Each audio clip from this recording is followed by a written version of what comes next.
ഉറക്കക്കുറവ് ഒരുപാട് ആളുകളെ അഫക്റ്റ് ചെയ്യുന്ന ഒരു പ്രോബ്ലമാണ് ഇത്. എന്നാൽ ഉറക്കമില്ല എന്ന് പറഞ്ഞ് നേരെ പോയി ഗുളിക കഴിക്കാനായിട്ട് പലർക്കും പേടിയാണ്. ഉറക്കമില്ലാതെ വരുമ്പോഴുണ്ടാകുന്ന മെൻ്റൽ സ്ട്രെസ്സും ആകമൊത്തമുള്ള ഉന്മേഷക്കുറവും ഇമ്മ്യൂണിറ്റി വരെ കുറഞ്ഞു പോവുകയും ഒക്കെ ചെയ്യാം. ഈ ഉറക്കത്തെ തടസ്സപ്പെടുത്തുന്നതായിട്ടുള്ള പല കാര്യങ്ങളും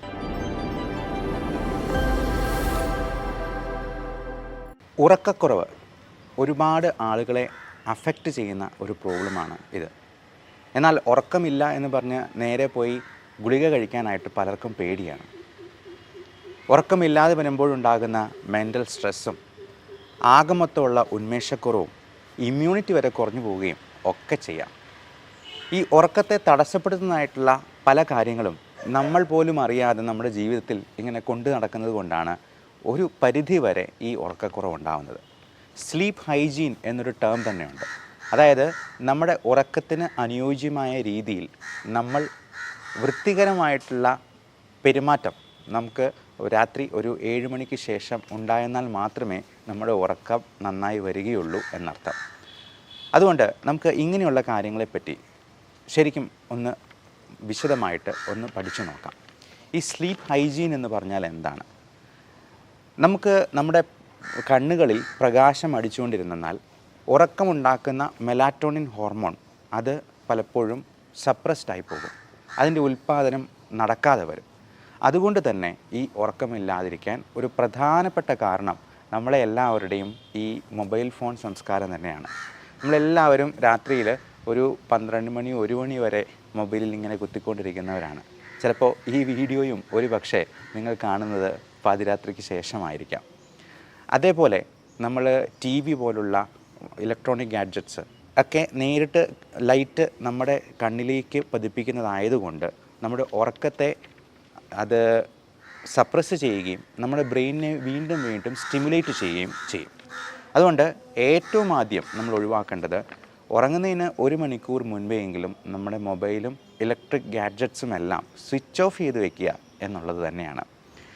അതേപോലെ തന്നെ നമുക്ക് വൈകുന്നേരം ഒരു 7 മണിക്ക് ശേഷം വളരെ ഹെവി ആയിട്ടുള്ള എക്സസൈസ് ചെയ്ത് കഴിഞ്ഞാൽ നമ്മുടെ ശരീരം പിന്നെയും ഭയങ്കര ആക്റ്റീവായിട്ട് നിലകൊള്ളും. പ്രത്യേകിച്ചും പലപ്പോഴും ആളുകൾ ജിമ്മിലൊക്കെ പോയിട്ട് രാത്രി 9 മണിക്ക് ശേഷമൊക്കെ ഭയങ്കര എക്സസൈസ് ചെയ്തിട്ട് കുളിയും കഴിഞ്ഞിട്ട് ഭക്ഷണവും കഴിച്ചതിന് ശേഷം രാത്രി ഭക്ഷണം വൈകി കഴിച്ചിട്ട് കിടന്നുറങ്ങുന്ന ഒരു രീതി കാണാറുണ്ട്. എന്നാൽ ഈ എക്സസൈസ് ചെയ്യുന്നതുകൊണ്ട് ബോഡിയെല്ലാം വളരെ ആക്റ്റീവായിട്ട് ഇങ്ങനെ ഇരിക്കുന്നത് കൊണ്ട് ചിലപ്പോൾ അവർക്ക് പെട്ടെന്ന് ഉറങ്ങാൻ പറ്റാതെ വന്നേക്കും. രാത്രിയിലത്തെ ഈ കുളി നല്ലൊരു ഫാക്ടറാണ് ഉറക്കം പ്രദാനം ചെയ്യാനായിട്ട്. അത് ചൂടുവെള്ളത്തിൽ കുളിക്കാൻ പറ്റുവാണെങ്കിൽ ഏറ്റവും നല്ലത്. അറ്റ്ലീസ്റ്റ് ഒന്ന് മേല് കഴുകിയെങ്കിലും ചെയ്യുന്നത് വളരെ ഉത്തമം. എന്നാൽ ഈ വൈകുന്നേരമുള്ള വലിയ എക്സസൈസ് ഒഴിവാക്കി രാവിലെ എണീറ്റിട്ട് ഉടനെ ഒരു 1 മണിക്കൂർ നേരം എക്സസൈസിന് വേണ്ടി മാറ്റി വയ്ക്കുന്നതായിരിക്കും ഏറ്റവും നല്ലത്.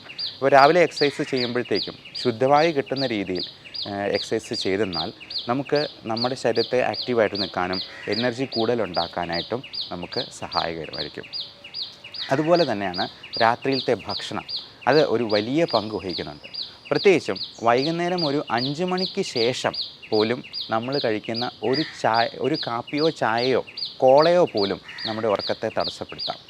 ഒരു സ്ട്രോങ് കാപ്പി ഒരു 6 മണി 7 മണി സമയത്ത് കുടിച്ചു കഴിഞ്ഞിട്ടുണ്ടെങ്കിൽ ഒരു 12 മണി വരെ ഉറക്കത്തെ തിരിഞ്ഞു നോക്കണ്ട. നിദ്രാദേവി പുൽകണമെങ്കിൽ ഈ കാപ്പിയും ചായയും നമുക്കൊരു 5 മണിക്ക് ഇപ്പുറമെങ്കിലും മാറ്റി നിർത്തിയേ കൂടൂ. അതുപോലെ വൈകുന്നേരം കഴിക്കുന്ന ഭക്ഷണത്തിൽ നമ്മൾ ഉൾപ്പെടുത്താവുന്ന ചില കാര്യങ്ങൾ, പ്രത്യേകിച്ചും ചെറു ചൂടുള്ള പാല് കുടിക്കുന്നത് ഉറക്കത്തെ ഒന്ന് എൻഹാൻസ് ചെയ്യുന്നതായിട്ട് കാണാറുണ്ട്. അതേപോലെ തന്നെയാണ് ഫെർമെൻറ്റഡ് ആയിട്ടുള്ള, ഉദാഹരണത്തിന് ഇഡലി, ദോശ അത്ര തന്നെയില്ല, ഇഡലിയിലൊക്കെ ഫെർമെൻറ്റഡ് ആയിട്ട് നമ്മൾ ഈസ്റ്റ് ഇട്ട് ഫെർമെൻറ്റ് ചെയ്താണ്. അപ്പോൾ അതിൽ ഉറക്കം ഉണ്ടാക്കുന്ന ചില ഘടകങ്ങളും കൂടി വന്നു ചേരുന്നത് കൊണ്ട് നമുക്ക് രാത്രിയിൽ ഈ ഫെർമെൻറ്റഡ് പ്രോഡക്ട്സ് കഴിക്കുന്നത് അത് അപ്പോൾ ആണെങ്കിലും ഇഡലി ആണെങ്കിലും ഒക്കെ കൂടുതൽ ഉറക്കമുണ്ടാക്കുന്നതായിട്ട് കാണാറുണ്ട്. പലരും നല്ല ഉറക്കം കിട്ടാൻ വേണ്ടിയാണ് മദ്യപിക്കുന്നത്. പക്ഷേ അത് വളരെ റോങ് ആയിട്ടുള്ളൊരു കോൺസെപ്റ്റാണ് എന്ന് മനസ്സിലാക്കുക. നമ്മുടെ മന്ദീഭവിപ്പിക്കലാണ്, പ്രത്യേകിച്ചും തലച്ചോറിനെ അതൊന്ന് മയക്കിക്കെടുത്തുക അല്ലെങ്കിൽ അതിനൊന്ന് ബോധം കെടുത്തുകയാണ് ഈ മദ്യം ചെയ്യുന്നത്.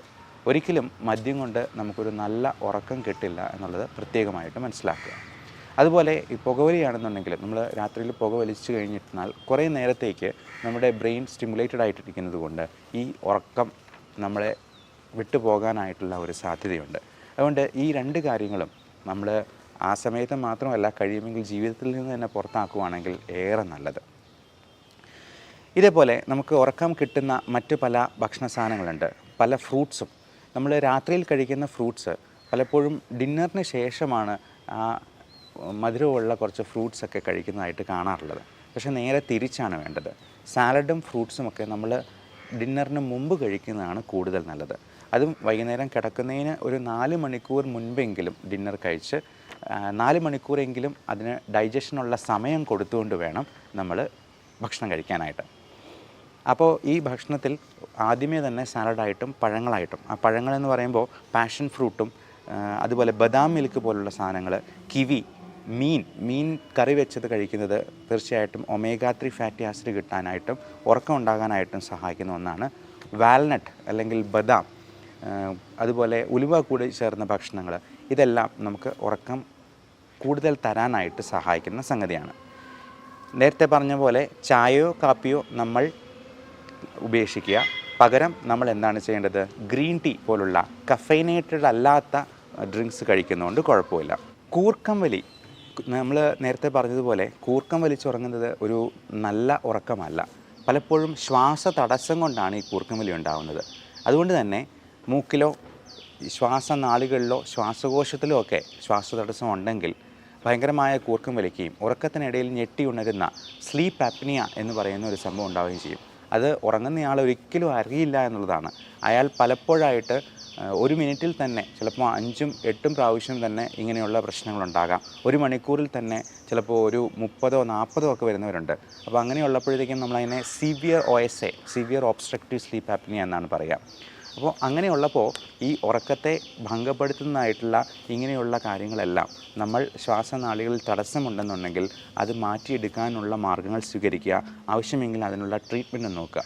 നമുക്കറിയാം, ഈ CPAP മെഷീനൊക്കെ നമ്മുടെ നാട്ടിൽ അത്ര പ്രചാരത്തിലില്ല. വിദേശങ്ങളിലൊക്കെ ഇതുപോലുള്ള അസുഖങ്ങൾക്ക് CPAP മെഷീൻ അവർ വളരെ വ്യാപകമായിട്ട് ഉപയോഗിക്കുന്നുണ്ട്. ഈയിടെ ഇറങ്ങിയ സ്പൈഡർമാൻ 3 എന്ന ഫിലിമിൽ പോലും ഒരാളെ CPAP വെച്ചുകൊണ്ട് ഉറങ്ങുന്നത് അവരൊരു ദൃശ്യത്തിൽ കാണിക്കുകയുണ്ടായി. അപ്പോൾ ഈ വെള്ളവും നമ്മൾ കുടിക്കുന്നത് വൈകുന്നേരം ഒരു 7 മണിക്ക് ശേഷം 1 ലിറ്ററൊക്കെ വെള്ളം കുടിച്ചു കഴിഞ്ഞിട്ടുണ്ടെങ്കിൽ രാത്രിയിൽ പലപ്പോഴായിട്ട് എണീറ്റ് മൂത്രം ഒഴിക്കാൻ പോകേണ്ടതായിട്ട് വരും. നമുക്ക് കൃത്യസമയത്ത് ഉറങ്ങുകയും കൃത്യസമയത്ത് എണീക്കുന്നതും ഒരു ശീലമാക്കാം. കാരണം നമ്മുടെ ബ്രെയിനിൽ തന്നെയുള്ളൊരു ബയോളജിക്കൽ ക്ലോക്കുണ്ട്. ആ സമയത്ത് തന്നെ ഉറങ്ങാനും ഉണരാനും അത് നമ്മുടെ ബയോളജിക്കൽ ക്ലോക്കിനെ പ്രാപ്തമാക്കുമെന്നുള്ളതുകൊണ്ടാണ്. നേരത്തെ പറഞ്ഞതുപോലെ നല്ലൊരു സ്ലീപ്പ് ഹൈജീൻ പാലിക്കുന്നത് വഴി ഈ പറയുന്ന ആംബിയൻസ് എല്ലാം ക്രിയേറ്റ് ചെയ്യുന്നത് വഴി തന്നെ നല്ല ഉറക്കം ഉണ്ടാകാം. നമ്മൾ കിടക്കുന്ന ബെഡ്റൂം ആണെങ്കിലും നല്ല വൃത്തിയുള്ള ബെഡ്ഷീറ്റ് വിരിച്ച് നല്ല സുഗന്ധമുള്ള തലയണകളും നല്ല സുഗന്ധമുള്ള AC-യും അതൊരു ടെമ്പറേച്ചർ നമുക്ക് അനുയോജ്യമായിട്ടുള്ള രീതിയിൽ ക്രമീകരിച്ച് നിർത്തി വേണമെങ്കിൽ സ്ലീപ്പ് ടൈമിൽ അത് ഓട്ടോമാറ്റിക്കായിട്ട് ഓഫാക്കി പോകുന്നത് പോലെ അഡ്ജസ്റ്റ് ചെയ്ത് സെറ്റിങ്സ് എല്ലാം അതുപോലെ റെഡിയാക്കി വയ്ക്കുക. അപ്പോൾ ഇതെല്ലാം ചേർന്നിട്ടുള്ള വാക്കാണ് ഈ സ്ലീപ്പ് ഹൈജീൻ എന്ന് പറയുന്നത്. ഇങ്ങനെയുള്ള കാര്യങ്ങളെല്ലാം പ്രത്യേകം ശ്രദ്ധിക്കുക.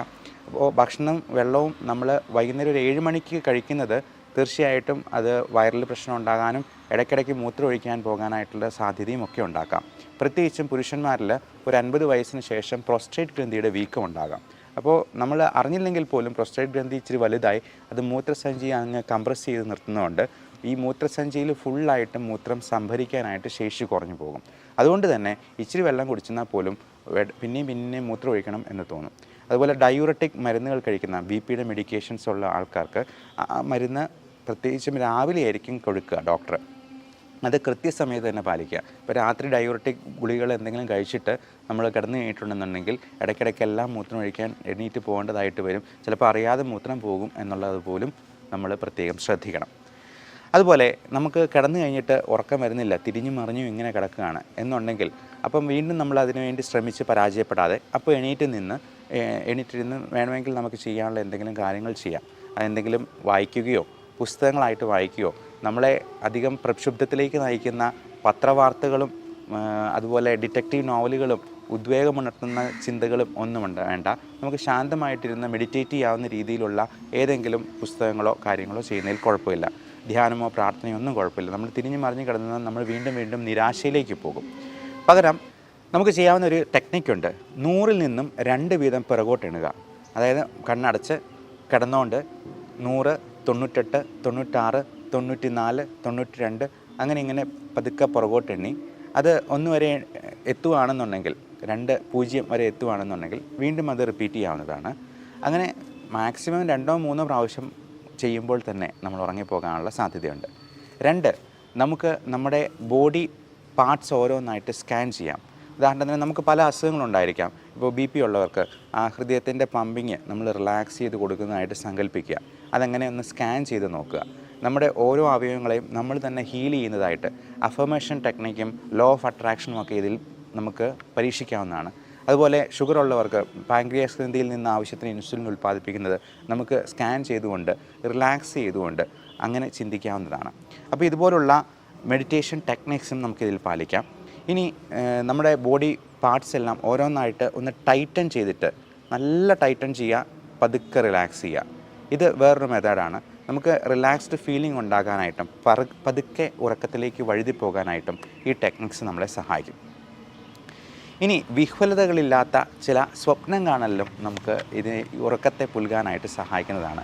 അതായത് നമ്മുടെ നേരത്തെ പറഞ്ഞതുപോലെ ലോ ഓഫ് അട്രാക്ഷൻ, നമ്മൾ എന്താണ് ആഗ്രഹിക്കുന്നത്, സ്വപ്നം കാണുന്നത്, അത് നമ്മൾക്ക് കിട്ടിക്കഴിഞ്ഞു എന്ന് സങ്കല്പിച്ചുകൊണ്ട് തന്നെ നമുക്ക് ആ സ്വപ്നത്തിൽ ലയിച്ചുകൊണ്ട് തന്നെ കിടന്നുറങ്ങുക എന്നുള്ളതാണ്. നമുക്കെല്ലാവർക്കും നമ്മുടെ ജീവിതത്തെ പ്രോസ്പെരിറ്റിയിലോട്ട് നയിക്കുന്ന അല്ലെങ്കിൽ നമ്മൾ എത്താൻ ആഗ്രഹിക്കുന്ന ചില സ്വപ്നങ്ങൾ ഉണ്ടായിരിക്കും. ഇല്ലെങ്കിൽ അത് ഇന്ന് തന്നെ ഉണ്ടാക്കിയെടുക്കുക. എന്നിട്ട് ആ സ്വപ്നത്തിൽ എത്തിയതായിട്ട് നമ്മൾ സങ്കല്പിക്കുക. അപ്പോൾ വിഹ്വലതകളൊന്നുമില്ലാതെ ടെൻഷനൊന്നുമില്ലാത്ത ചിന്തകളിൽ മാത്രം വ്യാപരിച്ചുകൊണ്ട് ഉറക്കത്തിലേക്ക് പോവുക എന്നുള്ളതാണ്. അതുപോലെ നമ്മൾ ഏറ്റവും പ്രത്യേകം ശ്രദ്ധിക്കേണ്ടത് ഇടയ്ക്കിടയ്ക്ക് എണീറ്റ് പോകുന്ന ആൾക്കാർ ക്ലോക്കിൽ പോയി നോക്കരുത്.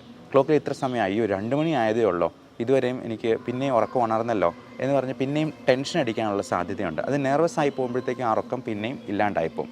അതുപോലെ രാത്രി 2 മണി 3 മണി 4 മണി 2 മണിക്കൊക്കെ എണീറ്റിട്ട് ചുമ്മാ ഇങ്ങനെ നടന്ന് പോകുന്ന ആൾക്കാരുണ്ട്, ഒട്ടും ഉറക്കമില്ലാതെ. അപ്പം അങ്ങനെയുള്ള ഉറക്കമില്ലായ്മ വന്നു കഴിഞ്ഞാൽ നമ്മൾ മരുന്ന് ഉപയോഗിക്കണം എന്ന് തന്നെയാണ് എനിക്ക് നിർദ്ദേശിക്കാനുള്ളത്.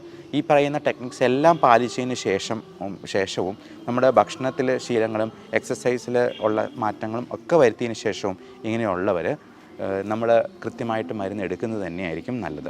എൻ്റെ മരുന്നുകളെക്കുറിച്ചും നമ്മൾ പറയുന്നു. ഇപ്പോൾ BPയുടെയും ഷുഗറിൻ്റെയൊക്കെ മെഡിസിൻസ് എടുക്കുന്നവർ പ്രത്യേകിച്ചും ആ മരുന്നുകൾ കൃത്യസമയത്ത് കഴിച്ചു എന്നും ഈ BPയും ഷുഗറും കഴിയുമെങ്കിൽ കിടക്കുന്നതിന് മുമ്പ് ഒന്ന് ചെക്ക് ചെയ്യുകയും ചെയ്യുന്നത് നല്ലതായിരിക്കും. പ്രത്യേകിച്ചും ഷുഗർ കുറഞ്ഞു പോകുന്നതുകൊണ്ടുള്ള അമിതമായ വിയർപ്പ് ഈ ഉറക്കത്തെ തടസ്സപ്പെടുത്തുന്ന കാര്യങ്ങളൊക്കെ ഉണ്ടാകാം. ഷുഗർ കൂടിപ്പോകുന്നതുകൊണ്ട് ഈ പ്രശ്നം ഉണ്ടാകാം, ക്ഷീണങ്ങളുണ്ടാകാം. BP കൂടുന്നതും കുറയുന്നതും കൊണ്ടും ഈ പ്രശ്നം ഉണ്ടാകാം. അതുകൊണ്ട് ഈ മരുന്നുകൾ കഴിക്കുന്നവരൊക്കെ അത് കൃത്യമായിട്ട് എഴുതി ഡോക്യുമെൻ്റ് ചെയ്ത് വെക്കുന്നത് തീർച്ചയായിട്ടും സഹായിക്കും. ഇനി നമുക്ക് ഇതിൻ്റെ മരുന്നുകളെക്കുറിച്ച് വരാം. സ്ലീപ്പ് മെഡിസിൻ എന്ന് പറയുന്ന ഒരു പ്രത്യേക വൈദ്യശാസ്ത്ര ശാഖ തന്നെ പൾമണോളജിയിൽ സബ്സ്പെഷ്യാലിറ്റി ആയിട്ടുണ്ട്. അത് മിക്കവാറും ഞാൻ നേരത്തെ പറഞ്ഞതുപോലെ സ്ലീപ്പ് ആപ്നിയ, ഉറക്കത്തിലുണ്ടാകുന്ന ഈ ബ്രീത്തിങ്ങിലെ തടസ്സങ്ങൾ കാരണമുണ്ടാകുന്ന വലിയ പ്രശ്നങ്ങളിലെ മാനേജ് ചെയ്യാനായിട്ടുള്ള പ്രത്യേകമായിട്ടുള്ള ഒരു വൈദ്യശാസ്ത്ര ശാഖയാണ്. സ്ലീപ്പ് ആപ്നിയ എന്ന് പറയുന്നത് അത്ര നിസ്സാകാരനല്ല. കൂർക്കം വലി എന്ന് പറയുന്നത് ചെറിയ സംഭവമല്ല. അത് വലിയ സിസ്റ്റമിക് കോംപ്ലിക്കേഷൻസിലേക്കും ഉറക്കത്തിനിടയിൽ തന്നെയുള്ള ഹാർട്ട് അറ്റാക്ക്, സ്ട്രോക്ക് പോലുള്ള പ്രശ്നങ്ങളിലേക്കും നയിക്കാം. അപ്പോൾ ഈ സ്ലീപ്പ് മെഡിസിനിൽ നമ്മൾ മെയിനായിട്ട് നോക്കുന്നത് ഈ ഉറക്കം എവിടെയാണ് ഭംഗപ്പെടുന്നതാണ്. ചില ആളുകൾക്ക് ഉറങ്ങാൻ പോകാനായിരിക്കും ബുദ്ധിമുട്ട്. അതായത് ഉറക്കത്തിലേക്കൊന്ന് വഴുതി വീണ് കഴിഞ്ഞാൽ ഒന്ന് പുഷ് ചെയ്ത് കൊടുത്തെന്നാൽ പിന്നെ അവരങ്ങ് ഉറങ്ങിക്കോളും. അങ്ങനെയുള്ളവർക്ക് സ്ലീപ്പ് ഇൻഡ്യൂസ് ചെയ്യുന്ന മരുന്നുകളുണ്ട്.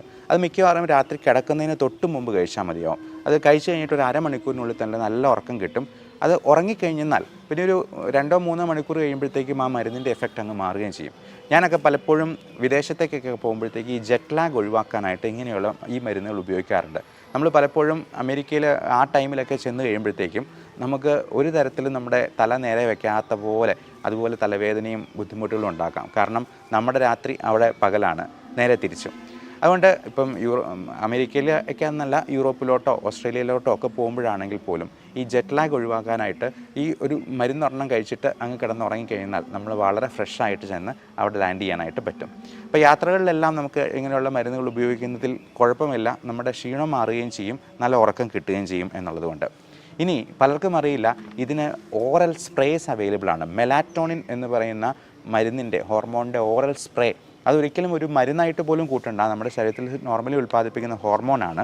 അത് നമ്മൾ കിടക്കുന്നതിന് മുമ്പ് നാക്കിൻ്റെ അടിയിൽ 2 സ്പ്രേ അടിച്ചിട്ട് കിടന്നാൽ മതി.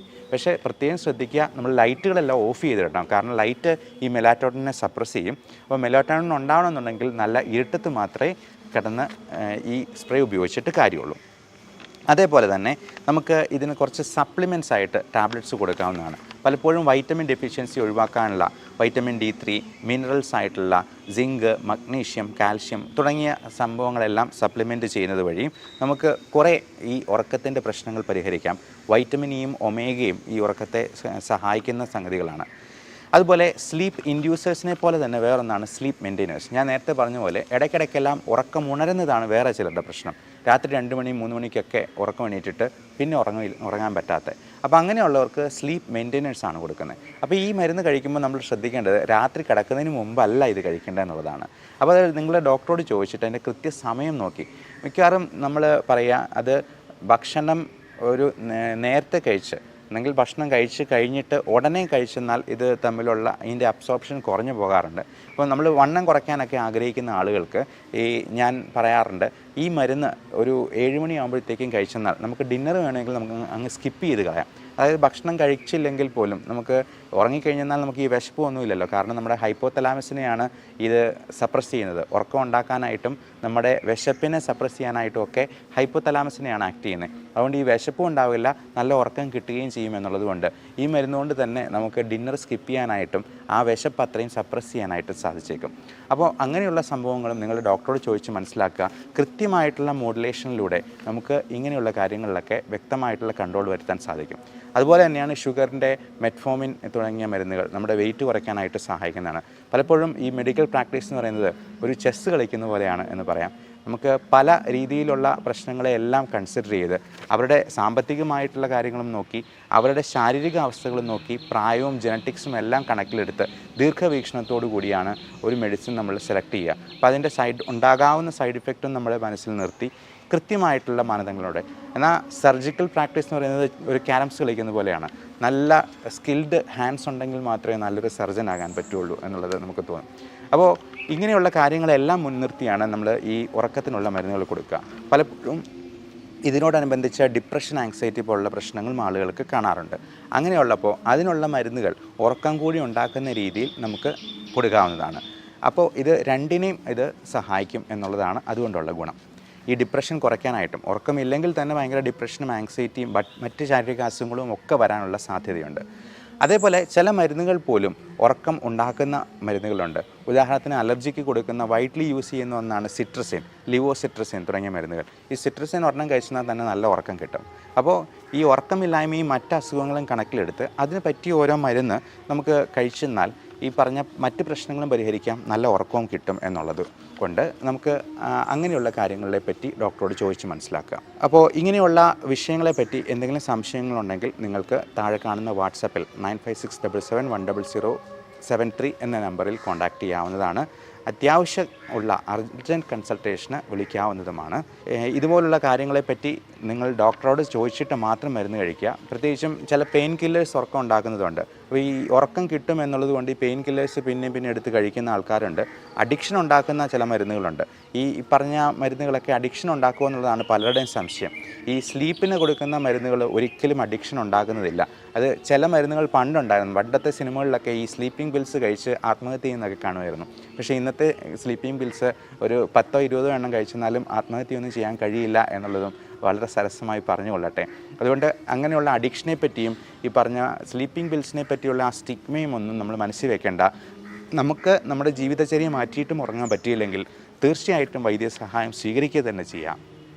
Everyone take care. Thank you.